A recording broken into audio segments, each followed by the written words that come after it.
One of the things we wish to remind you of before we get things started is you are never removed from love. As a mammal, you are actually tuned to the frequency of unconditional love in a greater way than many of the other species that exist within physical reality.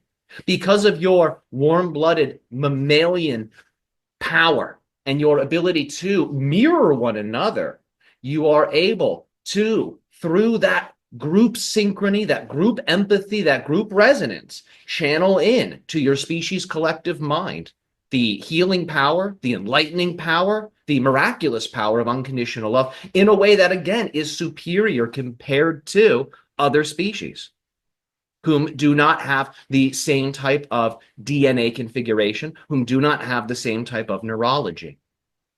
So your unique configuration as a being, your species' unique tree of life predisposes you all to be channelers of unconditional love. So one of the things I remind you of is the intensity of love that you recall having projected onto the world at different times in your life. This might have been when you were a child. This might have been when you were in a relationship with a person.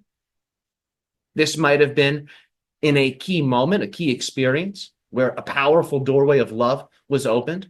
One of the things I'd like for you to do is take that feeling, and I want you to reimagine the subject. Maybe it's a sunset, maybe it's another person, maybe it's the parents. I would like for you to take the subject and shape-shift them into your reflection. I'd like for you to shape-shift that reflection, that version of you, into the version of you on your timeline that requires that love the most. The highest love you have ever put upon another being, that you have ever projected upon another being, this must also be reflected back upon you. Otherwise, your brain will tell you that that feeling exists out there and you need to go and seek it.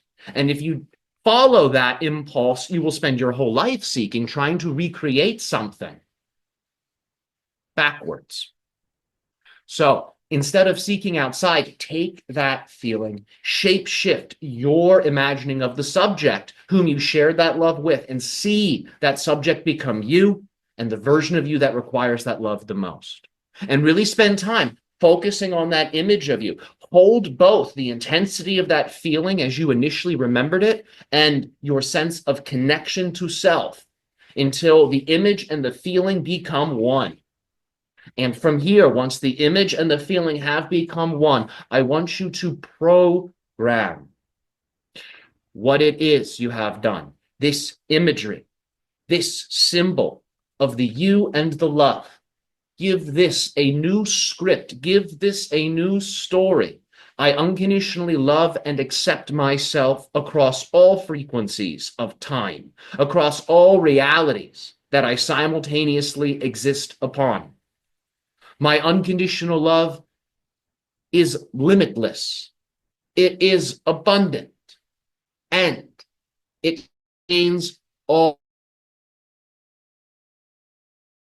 that are needed for the grand story of life to unfold in a beautiful, brilliant, restorative, and delightful way.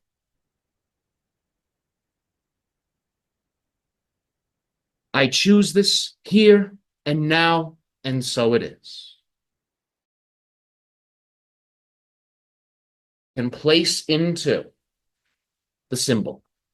And you will notice you have three powers invoked. You have the picture, you have the feeling, you have the script. You have a Trinity.